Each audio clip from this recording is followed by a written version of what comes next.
पाहिलं मी आता डॉल्फिन.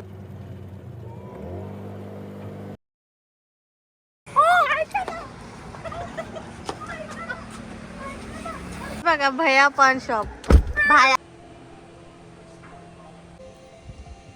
तर आम्ही गोव्यामधून आलो निवती बीचला आणि तिथेच एका सुंदर अशा रिसॉर्टमध्ये आम्ही स्टे केला आणि त्यालाच अटॅच स्विमिंग पूल होता. मग काय तर धमालच आली. आम्ही थोडंसं एन्जॉय केलं आणि एन्जॉय करायच्या नादात आम्हाला लक्षातच नाही आलं की थोडंसं आम्ही लेट झालो निवती बीचला जायला आणि मॉर्निंगला नाही जाऊ शकलो. तर 8-8:30 झाले होते आम्हाला निघताना. पण ते सुद्धा आणि खूप जिथे लेट. आम्ही राहिलो ना त्यांचंच हे नाश्ता करण्यासाठी हॉटेल आहे. तिथे आम्ही आलो आणि नाश्ता केला. मी तर चहा बिस्किटच खाल्लं कारण मला चहा बिस्किट हे लागतं पहिल्यापासूनच. नाश्ता नाही केला मी चहा.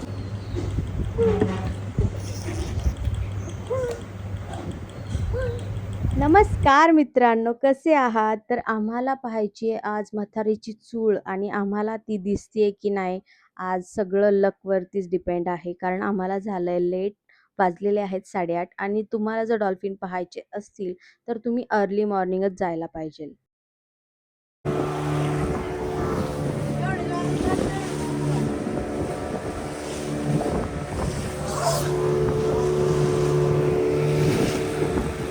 लोकल बोट ही अशी येते.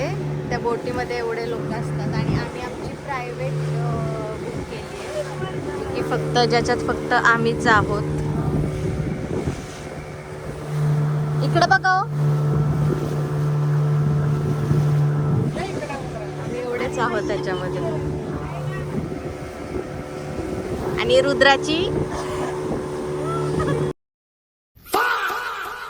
सिंधुदुर्ग जिल्ह्यातील वेंगुर्ला तालुक्यातील निवती बीच जवळ समुद्राच्या मध्यभागी असलेल्या खडकांवरती अगदी सुंदर असा निवती लाईट हाऊस स्थित आहे. निवती लाईट हाऊस हा तसा आधीपासूनच प्रसिद्ध होता आणि या वर्षी व्हायरल झालेली आपली म्हातारीची चूळ ही आम्ही पाहण्यासाठी निघालो. निवती लाईट हाऊस तर आहेच, पण पर्यटकांच्या आकर्षणाचा केंद्रबिंदू असलेला वेंगुर्ला रॉक्स हा सुद्धा पॉइंट आम्हाला पाहायचा आहे. तसेच डॉल्फिन पॉइंट वर सुद्धा आपण जाणार आहोत. त्याच्यामुळे व्हिडिओ शेवटपर्यंत नक्की पहा.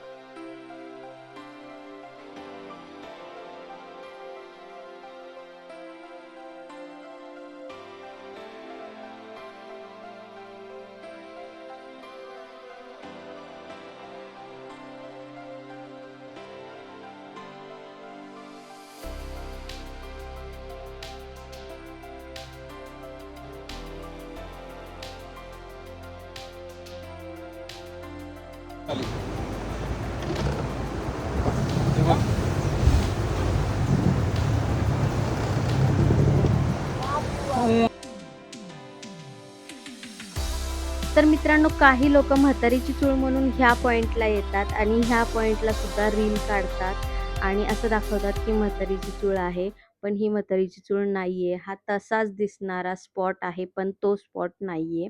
इथून सुद्धा चूळ निघते.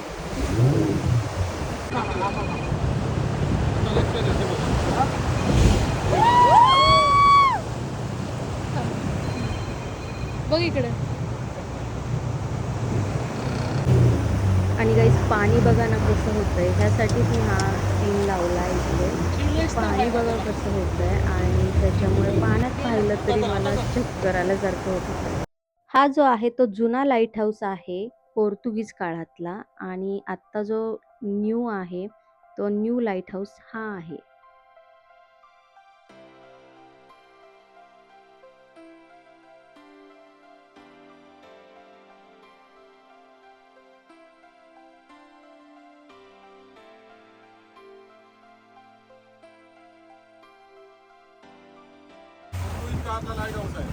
ओके.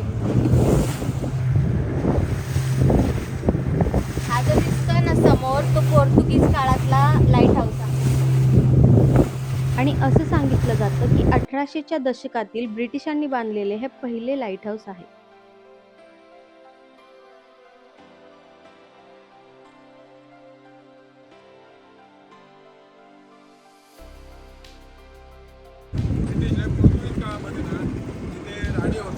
त्याची डेट झालेली त्यावेळी तिथे समाधी त्या लाईट वरनं इथे बांधलेली आहे.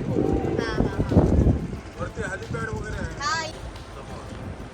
सकाळी आला असतात ना त्याच्यापेक्षा मस्त आणि होतं. फायनली आम्ही येऊन पोहोचलो म्हातारीची चूळ जिथे आहे तिथे, त्या पॉइंट.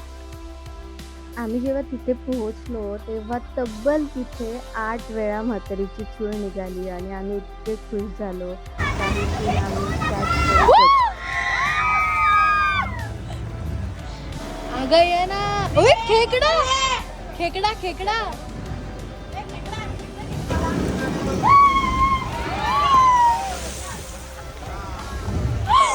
परत परत.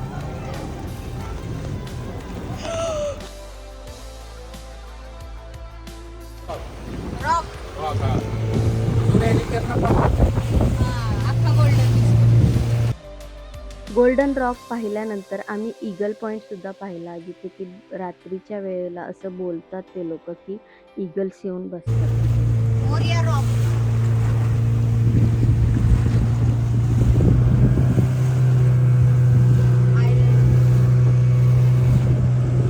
तसेच बाली पॉइंट नावाने प्रसिद्ध असलेला एक पॉइंट आम्हाला पाहायला मिळाला, जिथे 2 दगडांच्या मधून आपली नाव जाते आणि त्यावेळेला आपल्याला असं वाटतं जसं की आपण विदेशात आलोय.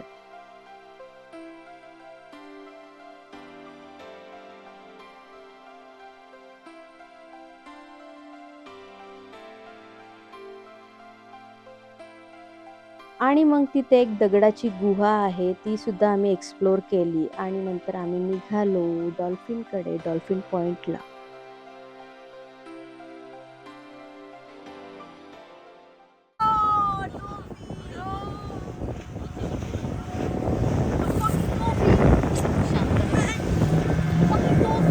सो गाईज आम्ही आता आलोय डॉल्फिन पॉइंट, डॉल्फिन पाहायला.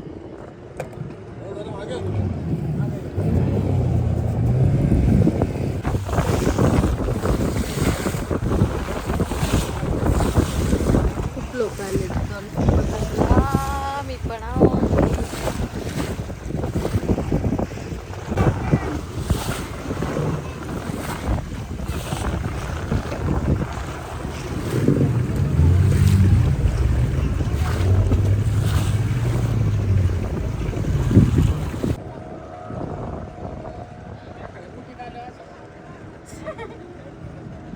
तिकडे नाही ध्रुव, इथं होता, इथं आत्ता इथं होता. गाईज डॉल्फिन पाहायला मिळाले, पण सगळ्याच बोटी ह्या एकत्र मिळून डॉल्फिन्सचा पिछा करत होते. त्याच्यामुळे डॉल्फिन्स हे थोडे थोडे दिसायचे, पण ते खूप पुढे पुढे पुढे पुढे पळत होते.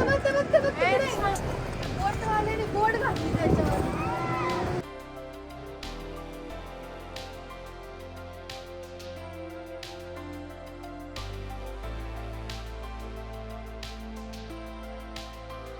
आणि गाईज त्यानंतर आम्ही पाहिला सीगल पॉइंट, जो की खूपच सुंदर होता. आणि गाईज आम्हाला हे सगळे पॉईंट्स दाखवणारे जे काका आहेत, त्यांचा नंबर मी डिस्क्रिप्शन बॉक्समध्ये दिलेला आहे आणि जाऊन त्यांना कॉन्टॅक्ट करू शकता तुम्ही, कारण त्यांनी आम्हाला हिडन पॉईंट्ससुद्धा दाखवलेले आहेत. त्याच्यामुळे हा प्रवास अजूनच सुंदर झाला. So do like, share and subscribe to my channel. Bye bye.